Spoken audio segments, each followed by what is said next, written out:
ladies and gentlemen, welcome back to the Joe Emilio Show. I'm your host, Joe Emilio, and as you can see on either side of me is Ian Cameron from Action Society and Gideon Joubert from Paratus. Or which hat are you wearing tonight, Gideon? Is it Paratus or Yeah, DRC? let's wear the Paratus hat because this Okay, is a firearm discussion, right? So, yeah. yeah, very much apt for that particular one. Fantastic. Gents, thank you so much once again for joining me on the show. I am sorry that it took us so long to organize this. For those of you who don't know, we've been trying to have this stream for like the longest time, but load shedding and other things got in the way. But finally, we are here and very excited to chat about the gun laws in South Africa. We're going to talk about some other things as well, which I think will, go in and out of the topic. But like I said at the beginning before we went on the break, ladies and gentlemen, please, this is an open forum for you guys to ask questions about gun laws, specific situations, anything you are curious about the gun laws in South Africa, please ask away. Don't ask about licenses. If you want to know how to get a gun license, you can contact these guys at any time and they will help you out. Links to their Twitter and other things are in the description below, so you can easily get a hold of them and ask about gun licenses. So, boys, let's start with Ian. Ian, what is the most common question you get about gun laws in South Africa? Let's start there. It's probably not a comment as much as it is people saying that you shouldn't do it because you would probably get arrested if you were to defend yourself, that type of thing. So it's more a negative approach. But I think it's because so many people are so demotivated by the whole firearm process. So I think that's the main thing. And then obviously a lot of people say, but you wait too long for a license. Those are probably the things that come up most for me. Oh, and a lot of people ask, when can you shoot? That's like the major thing. A lot of people want to know, when can you shoot someone? It's almost like they want someone to give them permission to shoot someone. Yeah, that's, you have to be a cop to have that permission.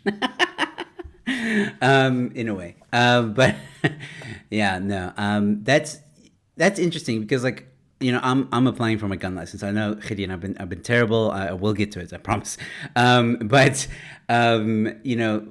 getting a gun for me at least is not a question of, oh, when can I shoot someone. It's more like protection, right? I mean, that should be, especially in South Africa, that should be where everybody's mind should be. Is you get a gun so that you can protect yourself, because unfortunately, SAPS is not that reliable in South Africa. But Gideon, you've been a huge ambassador of owning firearms. You work at a gun store, unless that's changed recently. I don't know.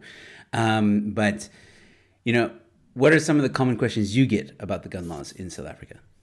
So I'm very much still at the dealership, helping out, volunteering part-time, CHS Guns and Ammunition in Somerset West. They're great people. They're very friendly. Hey, they tolerate me.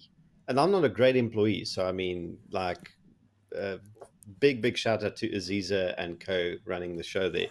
And we get so many questions, Joe. And I think Ian touched on some of the most, sort of pertinent and common ones pertaining, is it even we get asked often, can you get a license for self-defense in South Africa? The answer to that is definitely yes.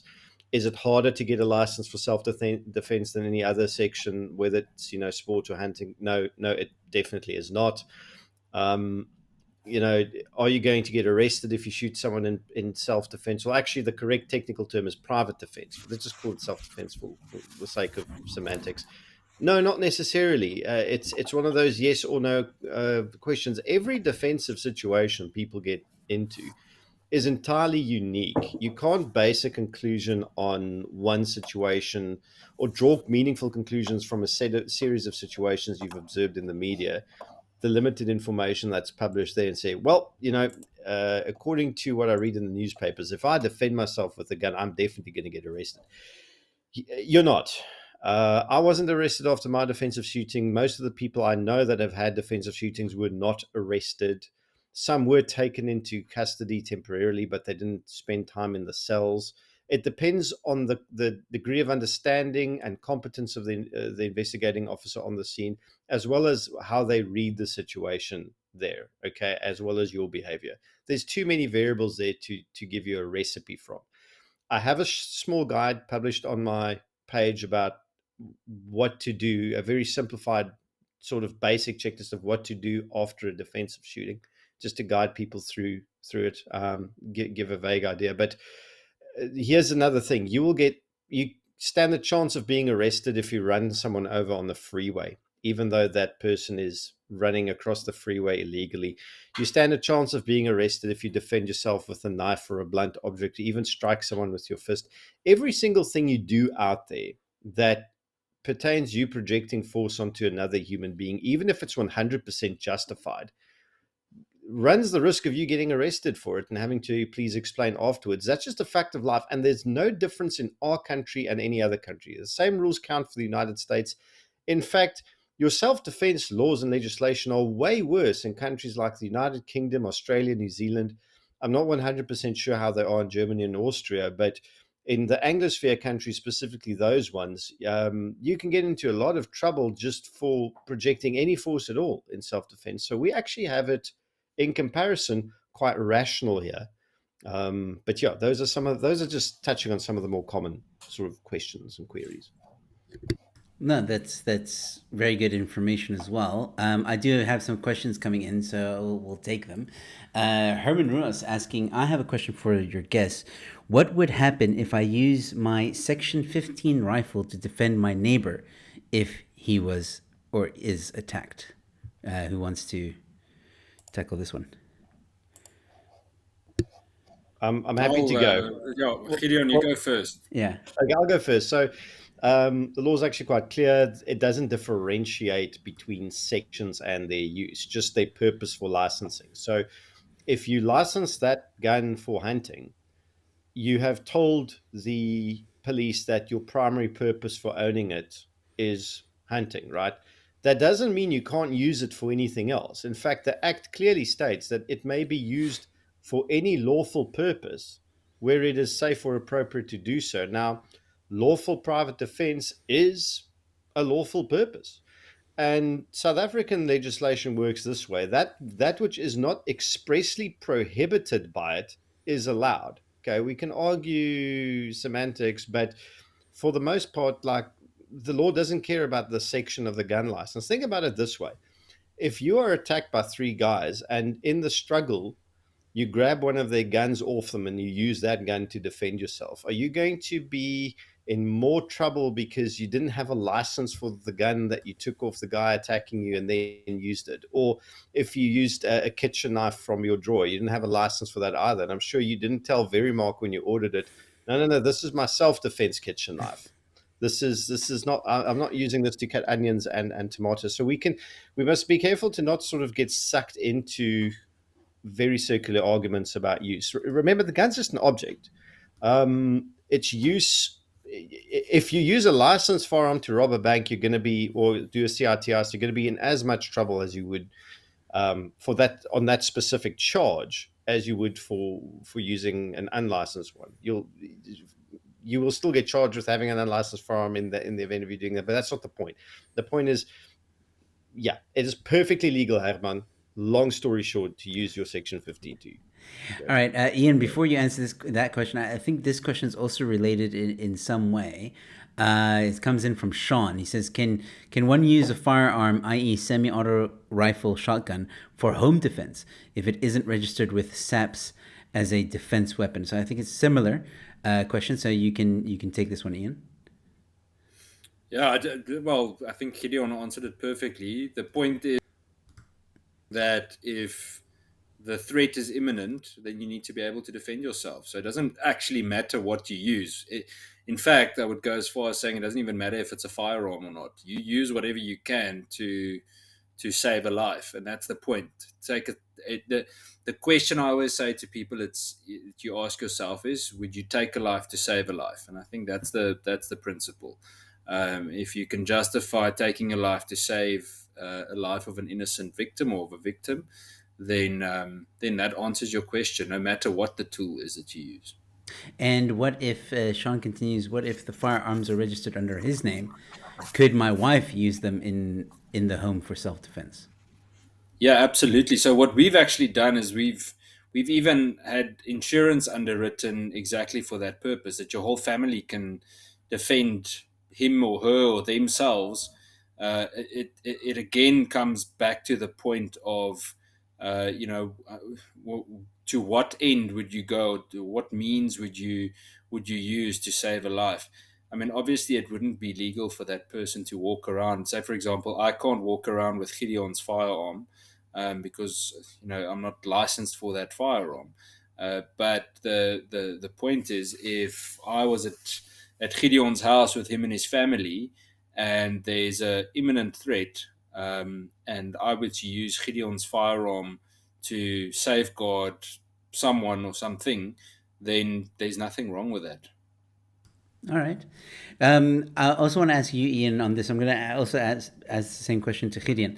So, you guys talk a lot about imminent threats, right? So, if there's something that's harmful, that's going to happen to you, your life's in danger, you can defend yourself. But there's an interesting bill that's trying to be passed in Parliament, or a change or amendment to a bill. I think the trespassers bill or something like that.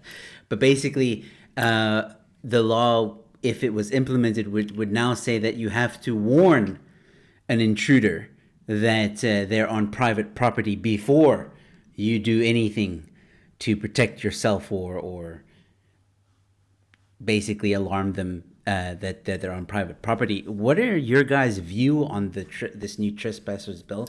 And do you have any comments on it? Ian, we'll start with you. Yeah, look, a lot would need to happen for that to be implemented. The problem with it is it contradicts so many other things. So it wouldn't really make sense to me personally. But that being said, I guess we shouldn't be naive. Anything is possible, as we can see with something like expropriation bill, etc., etc.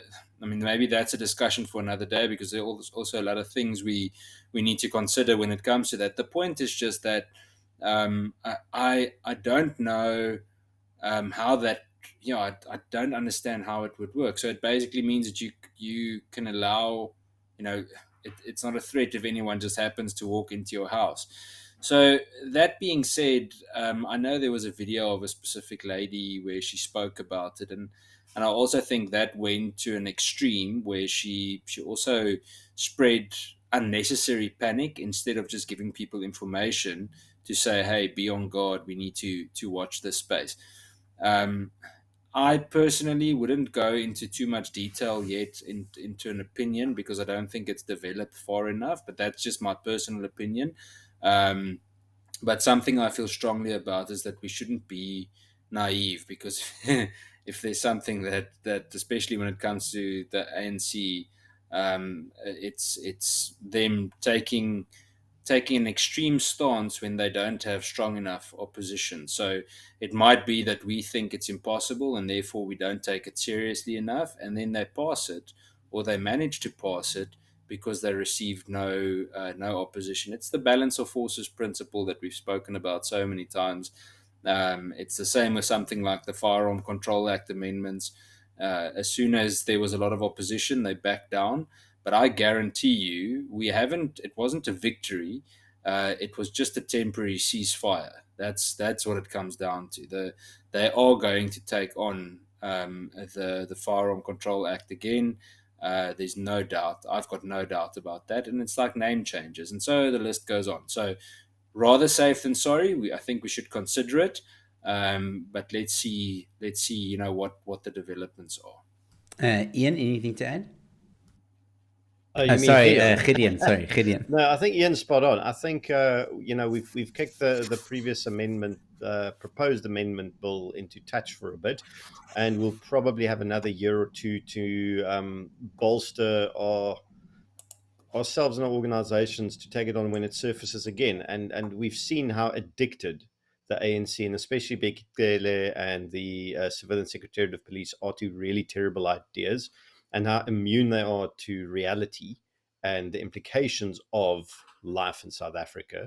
So no, I think we've if we do what our due diligence requires of us, we'll bat that one out the park again, but we cannot afford to rest on our laurels and ignore it and think we've now won. With regards to what was the first question, Joe? Oh, Just the Trespassers Act, yeah, or the Trespassers Act is very vague.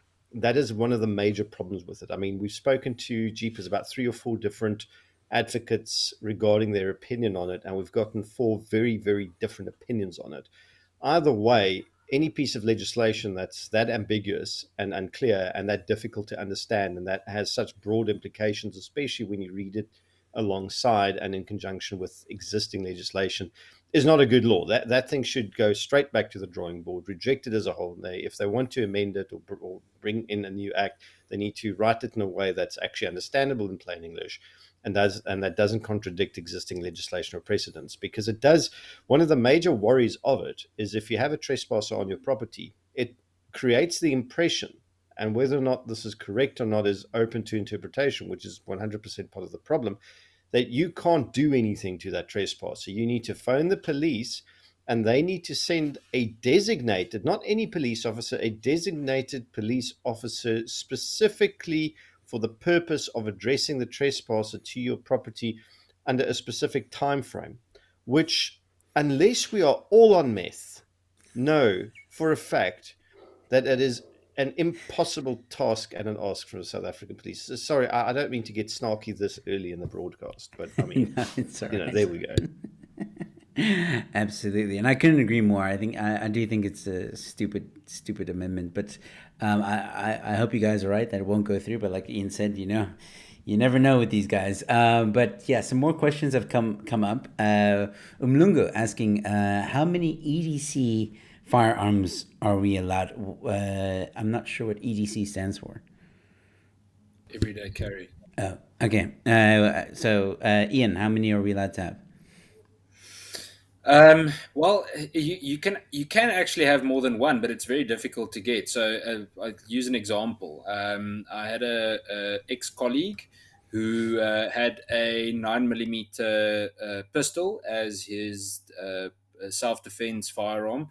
And then because he lived in a rural area and was farming there, he was able to motivate an additional a firearm for self-defense, and he managed to get an LM5, which is a pretty decent firearm.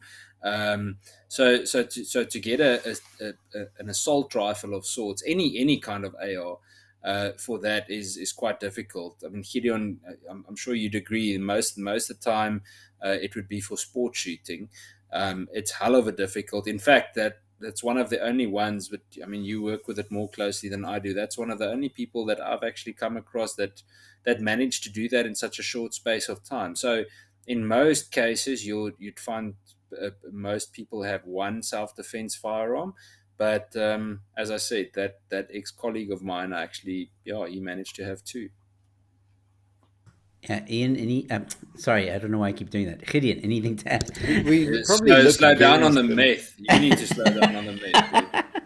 So yeah, Ian's correct. You can only license one Section 13 self-defense firearm, and you can possibly get, if you manage to jump through all the magic flaming hoops, you can get a Section 14. But what most people do is they get a Section 13 and then they buy an identical pistol that they then license for sport, Section 15 or 16, which they then use as their sport shooting gun. So they're putting all the wear and tear on that one, not on their everyday carry gun. Plus, they're getting very familiar and competent with the firearm that they carry every day by having a carbon copy of it. And guess what? If something happens to your carry gun or something breaks or whatever, you've got a identical spare of that firearm in your possession already. So there's this old joke about when it comes to owning firearms in South Africa, 1 is none and 2 is 1. So have 2 of the same. If anything happens to one, then you still have one that's serviceable and going, and you have time to address the failure in the other one. So that's how most people get around it. And Okay. because perfectly legal to carry a Section 15 or 16 firearm on your person as long as you carry it according to the prescripts of the law, that's really just the easiest way of doing it. All right. Gideon, I think I'm going to pass this question to you because I do know that you were campaigning for this quite aggressively at one point. How he says this is from Pierre Murray. He says, "Hi, has there been any progress on the license the person register the firearm campaign?" So the progress on that is that I've gotten quite a couple of interesting questions from policymakers about it. The one was about 2 weeks ago, where someone asked me if the community would be sort of receptive for something like that, to which I said, well, definitely yes. Whether or not there's a plan of incorporating that one day in the future when we get amendments again, I'm not sure. I think it's important to keep that topic alive and in the public discourse, because the only way policymakers really respond to what we want is if we keep putting pressure on them.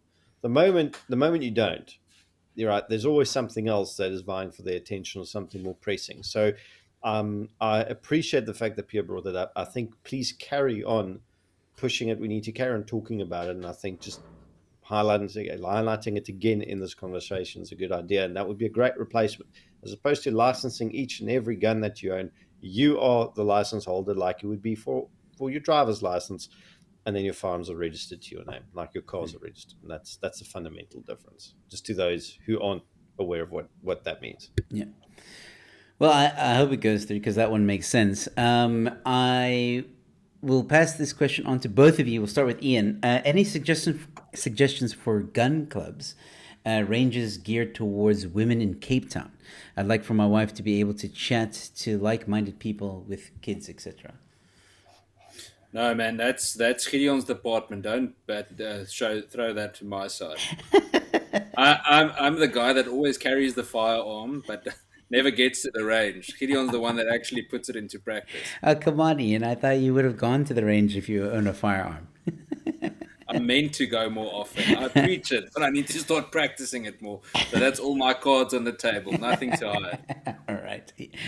Gideon, any suggestions for Sean? Okay, so there's actually, fortunately, there's quite a few women involved in the farm industry in Cape Town itself. Like the obvious first shout out is to Aziza Scheiderreiter. She's the owner and proprietor of CHS Guns and Ammunition in Somerset West, and she's got a very strong personal stake in legally arming women and sort of getting them in the right, correct directions pertaining self-defense and practical training. So Aziza is a great first stop. She's super to speak to. I definitely would get in touch with her. Then, of course, there's the fine people at False Space Sports Shooting Club in Fishoek. They are very much geared similarly. They're a friendly crowd. I've spent a lot of time with them. They're good people. And listen, if I don't name a place, doesn't mean that they're not friendly. It's just I'm just speaking out of the ones I've had personal experience with. Somerset West Pistol Club, equally really good guys, good people there. And there's a few others that I might think of throughout the course of the evening, but those are the three that immediately spring to mind to me at the moment. Cool. Right. So, guys, I'm going to step away a little bit from the gun law. I'm sure we'll touch on it as the show goes on, but I really wanted to ask Ian, has there been any updates with the situation of the DNA backlog? Phew. Joe, it's a real frustration and it's a mess. I just actually got back from a community meeting of little Mia Buerta that was murdered last week in Paul. And again, it's a matter where, according to my knowledge, the DNA results are still not back. And I mean, I know for her case specifically, it's not even been 2 weeks yet, but there are lists and lists of cases that I can name where they just come to a standstill. In fact, you'll remember the Krugersdorp rape cases a few weeks ago. Some of those DNA reports are also still outstanding. So very, very frustrating. It's difficult to say what the exact number is because I haven't received new figures for the last 3 months, but it's certainly not been resolved yet. Yeah, that's the answer I have for you. It's very frustrating. It's as though DNA gets downplayed by the current state as an extra add-on to help you combat crime, but it is, in my opinion, if not the most important, it's one of the most important crime fighting tools that we have. I mean, it directly links a perpetrator. And I can give you an example. I mean, this Mia Botha case, there have already been quite a few people that have been taken in for questioning, and they wanted to charge them but couldn't, etc., etc. And with her specific case, if we had a decent and a quick DNA process, we could have possibly already indicated who it was, depending on the DNA that was found on her body. And yeah, so very frustrating, but unfortunately, it doesn't seem that there's massive progress being made. And just very quickly, 3 months ago, what was the number? It was, well, there were conflicting numbers, but it was about 130,000 cases. So it fluctuates. You need to, you'd have to go through the total amount of dockets. Let me give you an example. If you're considering any kind of sexual offense, let's use something like rape, you'd probably have a minimum of 3 or 4 pieces of forensic evidence from which DNA needs to be sampled. So that gives you an idea. Let's say it's 5, and you multiply that number of X amount of thousands with 5, then it gives you the total amount of pieces of evidence that still need to be processed. So yeah, it makes it challenging. You see, the problem with this is that they still get hundreds of entries every single day, if not thousands, and crime is not on the decrease. I mean, a lot of the forensic scientists and other experts that are somehow involved in these investigations work 24/7 and need to drive kilometer after kilometer, thousands of kilometers, often using their own vehicles because the state don't have vehicles that work, and just for the cause, and then these things just end up not being processed in time. Yeah, no, it's very heartbreaking to hear that there hasn't been any progress. But I think when this story first broke about the DNA backlog, we all kind of knew that the DNA backlog is probably going to be a problem for a very long time, and a lot of people are not going to see justice, which is, in my opinion, should be a crime against humanity, in my opinion. But yeah, Becky Taylor seems to get away with a lot. And speaking of which, I wanted to show Ian this comment that came through with regards to Ian not going to the gun range. Umlungu says, Ian is too busy arguing with the walking coat rack to go to the range. I thought that was just a bit of a funny comment. Thank you, Umlungu. All right, so very quickly, guys, I also wanted to chat a bit because you both are very familiar with the crime stats in South Africa. You guys keep a close eye on that stuff. Ian, you also keep a close eye on farm murders, as well as you, Gideon. And I wanted to ask you guys, because I don't know about you, all right? This is all going to be speculation at this point. But I don't know if you guys have noticed. Maybe you guys can shed some light on it. But from what I can tell on social media, at least, there seems to me, I'm not saying this is fact, I'm just impression I'm getting. There seems to be an increase in farm murders. Is this just me, or is there an increase in this crime? Gideon, do you maybe have some information? Well, Ian's actually the great guy to speak to it, but from what I've seen, especially from Dr. Tiudiacher and Sai, and they were keeping a close eye on this, I think there were 7 farm murders in September, and there were a score in August as well, post that court, or rather that judgment that said no, kill the Boer is not a hate speech. There has been a tracked upsurge in it, not just in attacks but actual killings. So I think statistically there's definitely an uptick in it, and it seems to be quite severe and noticeable. Yeah, and that's concerning, I think. But Ian is much closer to the coalface there than I am, and he'd probably be able to corroborate or tell me if I'm talking nonsense. No, Gideon, you're absolutely right. Look, Joe, I was actually sitting comparing stats last week. compared to previous years. Maybe after the next question, I'll quickly pull them up and I'll explain them to you. I just need to find them while Gideon tells us a story or something. Um, but the point is there is an increase. But before I get to the increase, if we compare it to the same time period last year, it's not a massive increase, but I believe there is some kind of influence. Remember, I'm playing devil's advocate, so I'm trying to be as objective as I possibly can. What bothers me though is that many of these attacks happen. The frequency of the attacks happen in a very short space of time. One, that's problematic. Secondly, is the cruelty that goes along with them.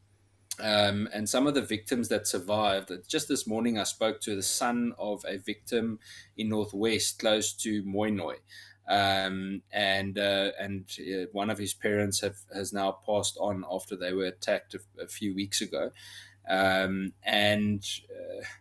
yeah, it definitely feels like the brutality element is there. So, look, if we weren't to go and speak to every single perpetrator, it would be very, very difficult to substantially say that every single one is linked to that. But it's very important that we don't allow an atmosphere or an environment to be created where it's okay to do these things or where it's okay to say these things. And I think that's the problem that I have with the whole process. We've to be blatantly honest, I think that judge is just crazy. I think he's absolutely nuts. I just cannot see how you can justify that. Um, a few years ago, I can't remember if it was Germ. I think it was Germ, who did a cartoon Yes. where they said, "Give back our land." Um, and how did it go again? And then the reply was, "Stop raping our women," something like that. Yes. um, and it just cannot be. The double standard to this is just remarkable. I mean, if either one of us three, especially the fact that, well, Joe, you almost white, but the fact that the three of us, if one of us would say something even close to killing a specific group, whether it's a professional group of sorts, whether it's a cultural group, a race group, we would be taken down, we would be torn apart. I mean, just think about the whole Becky Clele incident. If anything like that, happened, and I had to have said something like that in that moment, they would have turned the whole thing around on me. So it's a very much an Animal Farm type of scenario where everyone's equal, but some are more equal than others. That's the kind of approach. Yeah, no, absolutely. And it's just, I noticed it. It's very much worrying. You see a lot of these horrible incidences on social media, and mainstream obviously not talking about it much. I did see the tweets that Gideon spoke about from Sai, and I saw the speculation of is it maybe because of the ruling of Julius's court case. It's difficult to say. I think there needs to be more data on that, but at the same time, wouldn't be surprised, unfortunately. If I may say something to add on, sorry, Joe, Yeah, go that I ahead. think is important is that, look, from the years, I don't work directly with farm attacks that much anymore, but from the years that I worked with it very, very closely, it was very few and far in between that we could directly see a political connection of sorts. It's an easily politicized topic where people jump to a certain conclusion, whether right or wrong, without really having seen a lot of the detail. And remember that, well, during those years, probably around 30%, sometimes up to 40% of victims weren't white people, and certainly weren't the farmers themselves. It could have been guests, it could have been workers, guests of workers, and so the list goes on. So it's important to say that. That being said, in areas where there were, for example, land grabs or unrest of some sort, you remember the whole Kulini unrest situation. During that time, there was a definite increase in violent attacks in the area. So we must consider the political influence, and in no country, I think, globally, would we be able to directly link it to a political organization. But again, it comes back to creating an environment for this type of violence to flourish, and that's the thing.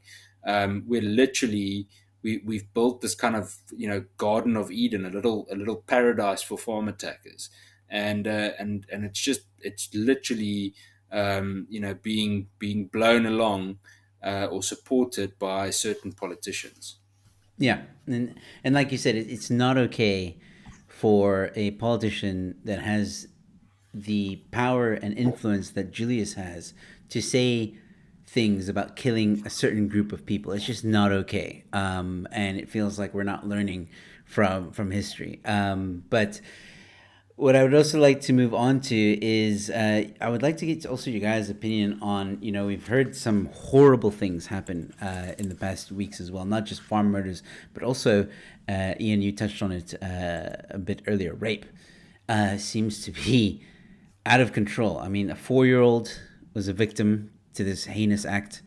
There's been some other young girls, women that have been victims. What is going on? Ian, I'm going to ask you this, and then Gideon, I'm going to ask you a gun question afterwards. So, Ian, what do you think is going on? Why all of a sudden is all these stories about these horrible crimes?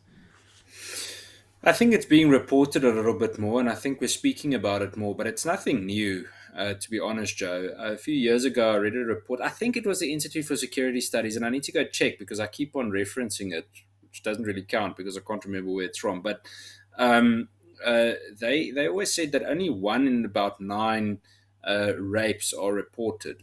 So remember that a large amount of rapes and sexual offences, probably over 70% of them, are committed by offenders that are known to the victim, and therefore people don't speak out. And just last week I was in a meeting, actually in Beacon Valley in Mitchells Plain, where we spoke with certain church leaders, where some of those church leaders told us that inside some of the churches they've got a problem that church groups try to hide these things that happen, and where the perpetrators are leaders in churches, etc., etc. But they hide it because of the leadership role that person plays in the church fraternity. And it's the same across the board. Sometimes it happens in a family space where people have literally told us, where we work with cases where people say they didn't speak up because it's the grandfather or it's the uncle or even the aunt or the grandmother that's involved, and they don't want to cause family problems, and therefore people don't speak up. But again, we're coming back to the political issue where we've created a space for this to flourish. Malema is allowed to assault someone on camera. It is assault. There's no doubt. It fits every single definition of common assault that I've ever seen or can think of. But because he's Julius Malema, he is allowed to do it, and it's considered not to be assault. And so with many other things, it happens. So these perpetrators walk free. They don't face real consequences, and eventually they just keep committing the same crime over and over again. Remember, we've got between 120 and 130 rapes reported per day. So it's far more if you consider that figure of only 1 in 9 that's actually reported. So it's probably over 1,000 a day, if not way more. I think it's way more. And therefore the problem that we have around that is far more serious than we think, and a lot of them are reported inside schools. So a lot of the perpetrators are actually school children. Jeez. Wow. Okay. That last part was a bit scary. Yeah, Gideon, I was going to ask you a thing on the gun, and I will. I just, Ian brought up the assault case of Julius. I would really like to know your opinion on that case. What were your thoughts when you heard the judgment? It blew my mind, to put it bluntly, in the sense of Ian was spot on in the sense of it ticked every single box of what constitutes common assault. If you or I or anyone else had done that, we would definitely have been, I'm quite convinced, been found guilty of it and been appropriately sort of sanctioned and sentenced. Julius has gotten away with that. He's gotten away with numerous things in the past. I'm concerned about him getting away with that firearm case of his that's been postponed, even though the evidence there is equally damning. The thing that concerns me is there's an element of our criminal justice system that appears to go, great, we don't care how damning the evidence is, we're just not going to prosecute you, or we're certainly not going to condemn you or convict you, regardless of how strong the evidence is. And this is creating a sort of two-tier justice system where you have the ordinary people, us plebs, proles, serfs, whatever, that will be subjected to the full might of the law if we step slightly out of line. And then you have the political ruling class that are just absolutely bloody untouchable unless they happen to fall out of favor with the main cunane of the day. And that's concerning. The assault thing is just mind-blowing. The rape element, just to add to what Ian said, to make it more depressing, so we have about 40 to 50,000 rapes reported annually, right? Underreporting is not factored in there. Only about 9% of those end up with a successful conviction. And I believe the latest statistics are even less than that. So your odds of going to prison if you rape somebody or being convicted of it is low. Like, you have at least a 91% chance of getting away with it. That's mind-blowing to me. Very cheap. Crime is very cheap in SA. Yeah, Bodily integrity is not protected at all. and it in a way, like, just to show you how disconnected the police minister is from reality. He goes out and he says, "Oh, we're going to do this," and Cyril as well. I mean, Cyril, there was a huge march for GBV just before lockdown. I think a year or two before lockdown, or thousands of people went to Parliament, men and women, shouting and screaming. Cyril comes out and says, no, from now on, men who rape, they're going to get in prison, and we're going to do this. And what has been done? Nothing. As the stats that Ian and Gideon have now shared have shown you, that nothing has been done. The ANC doesn't give a damn about the women of South Africa, and for that matter, the men as well, because men also are victim to sexual assault and are less likely to report it. So yeah, it's another pandemic in this country. But the gun question I wanted to ask you, Gideon. Now I know that I think there's an age limit to when a person can own a gun. I think it's 18, if I'm not mistaken. You can correct me if I'm wrong. But what do we do? Is there a way with all, like Ian said, a lot of the victims of rape are in school. Do we arm the teachers? Do we arm the kids? I don't think arming a kid is a good idea. But what do we do? What, in your opinion, what can we do with guns that might solve the problem? So, let me give you the ideal example, which might not be shared by most of society, and it's, you just take all the convicted rapists and you line them up in front of a ditch and you just shoot them. But since that's not acceptable and it's very unconstitutional and we can't do that, what we should rather than do, and I don't think guns in teachers' hands are going to solve this issue, No. nor guns in the hands of kids. This is a very definitely in the hands of adults. Like, my missus is armed, and numerous women in my life are armed, and that I'm aware of, and they would have the absolute correct mindset in dealing with a rapist. If you're having school kids raping other school kids, you've got a major bloody problem that the gun is probably not going to solve. But if you have a daughter at school going age, you definitely ought to instruct them and get them proper trained pertaining to defending themselves and their bodily integrity with extreme violence. And you don't necessarily need to take a gun to school to be successful at that, but there are ways and means. But it's also a case of where are these things happening? How are they happening in schools? And why is nobody being held responsible for this? It's also a matter of there's as much as the education system and teachers are failing us here. The parents are equally failing at this as to who is holding this school accountable, who's holding the people in charge of it, the governing body, the teachers, the counselors accountable for the complete mayhem. Because rape at school is just one element. I mean, I've heard horror stories, and Ian has seen this, of Cape Flat schools that have been so infiltrated with gang recruiting. I mean, that there are full-blown knife fights and assaults and drug dealing happening during school hours on school premises. And that requires a very strong, swift, and directed intervention in order to address that problem. But from a personal defense point of view, get your kids trained from a young age. And it starts with, and this is something that I'm going to be super racist and call this a white problem, because white people really have a problem here. Is we are conditioned to be overly polite. We do not enforce our basic personal boundaries. It's especially a problem amongst English-speaking people, because English-speaking people are very polite. They are raised, it's a cultural thing where you don't make a fuss. And the problem is sometimes you need to be a duis in order to avoid a situation from escalating to a point where it becomes dangerous to you.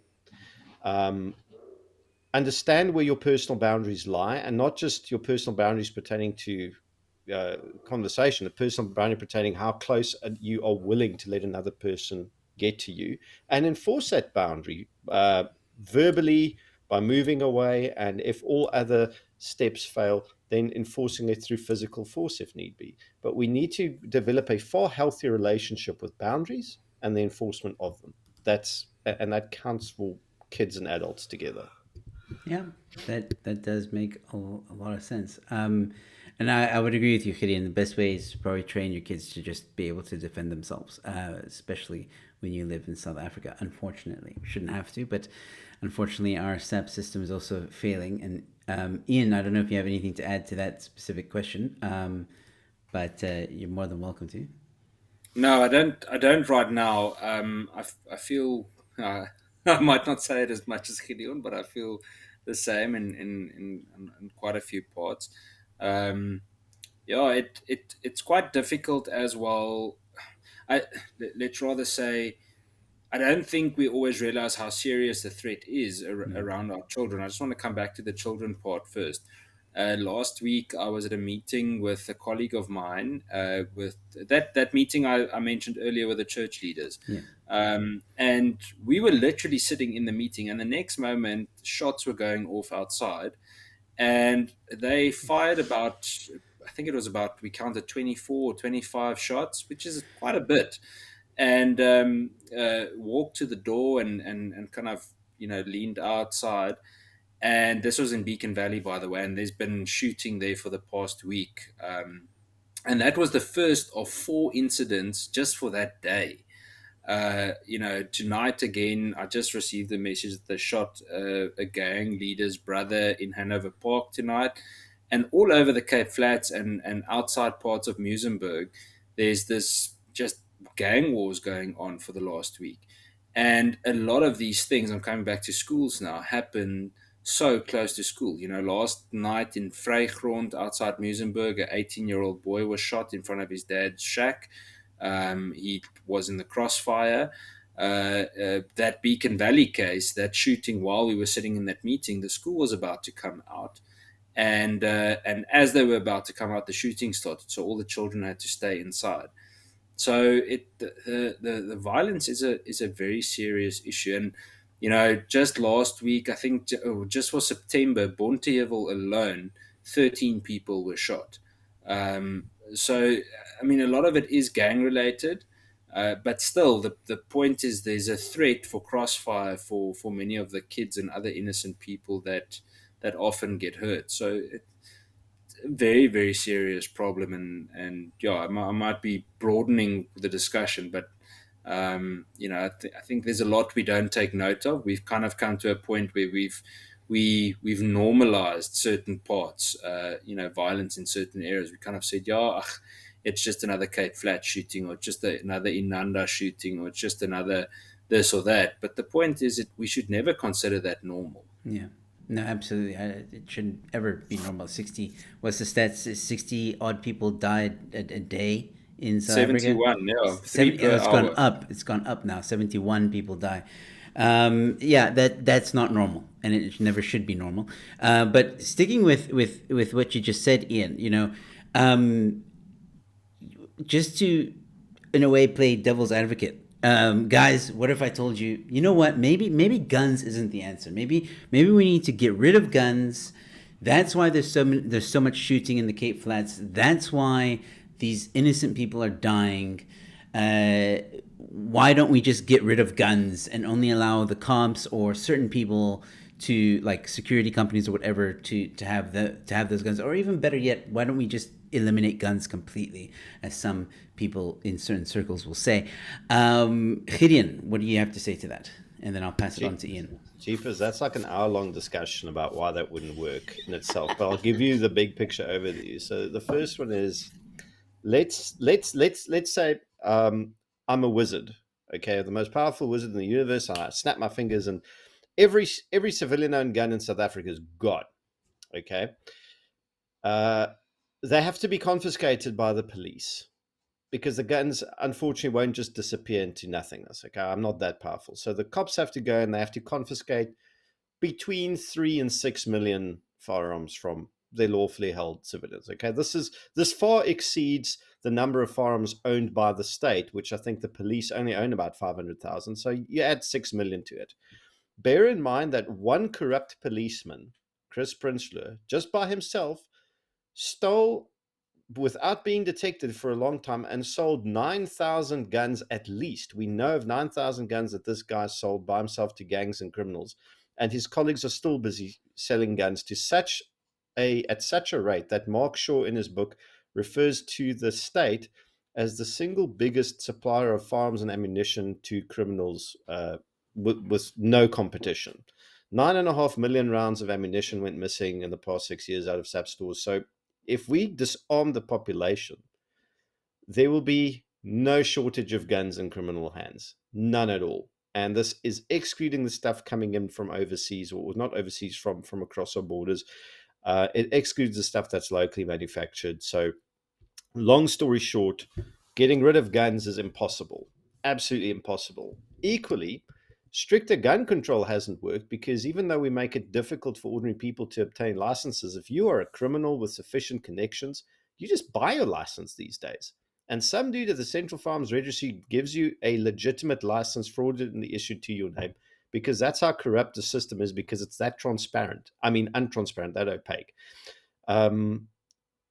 If you wanted an anti-tank weapon, you could get one, because those things are circulating now. So the whole thing is, we are, and the reason why this is all folly is focusing on controlling objects in order to change behavior or address crime is a whole misunderstanding of causal direction. The existence of guns isn't what's causing the violence. The desire for violent actors to perpetrate acts of violence is what's driving demand for firearms. So that's the causal direction. That's why they want guns. If they, didn't have guns, they'd find them somewhere. The black market's extremely efficient. So what you actually want to address is, say, let's address violence itself as opposed to the implements, because that ain't gonna work. Not even China's gun-free. Japan, all its claims for being gun-free, absolute nonsense. But that's a whole nother social dynamic. Even intra-country comparisons, it doesn't work. Yeah. So I would love to give these people good news and be like, you got me, you got me. If we just all gave up our guns, the entire story would change magically. But no, unfortunately for them, doesn't quite work that way. Yeah, and Ian, I'm going to pass the same question to you, but slightly different, because I saw once your bestie, Becky once was on the news and said that, the criminals, the reason why people shouldn't own guns is because criminals are breaking into their house, the people who own guns legally, or the criminals are breaking into their houses and stealing those guns. Comment, please. I don't actually know how to respond to that guy anymore, to be honest. But he actually, let's rather not be rude. I think, look, the big thing is, as Gideon correctly said, is that the police supply thousands of firearms, whether willingly or not. I mean, that we can argue. I believe a lot of it is willingly. I think they are just blatant criminals in the South African police service. And I know there are good people there, but I always come back to the Eskom example. We can't say, there are good cops out there. Luckily, we have them. We know that, but it's the same as saying, luckily, we've got electricity now and then. We know that, but we need electricity the whole time because there are, an economy, there's a country to run. The point is that they do supply thousands of firearms to criminals. I mean, it's probably the number one choice handgun for gangs in and around Cape Town is a Z88, which is an old state or specifically police issued firearm. So that's just how it is. I think in terms of institutions, the police in South Africa, the South African Police Service, is probably the biggest supplier, the biggest individual supplier as an institution of firearms to criminals. I mean, the Chris Prinsloo case that Gideon mentioned is a perfect example of this. And I mean, there's no doubt that it is still continuing. And on top of that, it, in my opinion, would have been impossible for Prinsloo to do all that without anyone knowing. I mean, he had a little network that was made public later, but there must have been more people. And I mean, the amount of gangsters that got firearms from him, surely more people knew about it. So it just goes to show how corrupt the entire value chain really is, and how big the value chain is, and what role the police play. We must never underestimate how well organized and how deeply rooted corruption and organized crime in South Africa is. We mustn't underestimate that the very government that we have has built a lot of its foundation on corruption and organized crime. It's what the ANC, in my opinion, does best. They are cancerous, corrupt, criminal cesspool. I don't know how else to describe them. I wish they were stronger words, but they are. That's who and what they are. That's their fiber. It's what they are made of, and yeah, we need to understand that it's not just a handful of criminals. There are hundreds of thousands of dangerous people in South Africa that are involved with this. Yeah, absolutely. All right, boys, we're nearing the end of the stream, and I just have time for one more question, which was given in by Voot, and I think we did touch on it a little bit, but can landowners shoot people or dogs hunting on their property? Ooh, that sounds like a treacherous legal advice question because so no, you can't shoot people when they're trespassing. Let me just put that out there. You can only shoot people under an extremely limited set of circumstances, and that's usually where they are posing an imminent threat to life and limb to innocent life. Okay, either yours or a third party. Dogs are a different story because dogs are property and not persons. But if you maliciously kill someone's dog, you can still be charged with malicious destruction of property and that sort of stuff and be held liable there, either criminally or civilly. So, um, dealing with trespassers is always a tricky one. But here's the cool part. I recommend people go read sections 39, 42, and all the other relevant add-ons to section 42 of the Criminal Procedures Act, because it describes your powers as an ordinary citizen pertaining citizens arrest and dealing with these sorts of things in quite good detail. And in fact, I recommend everyone read that section of the CPA. It's a great place to start, and it will probably help answer this particular question. Ian, I'm just going to kick that ball to Ian and see what he wants to say about it.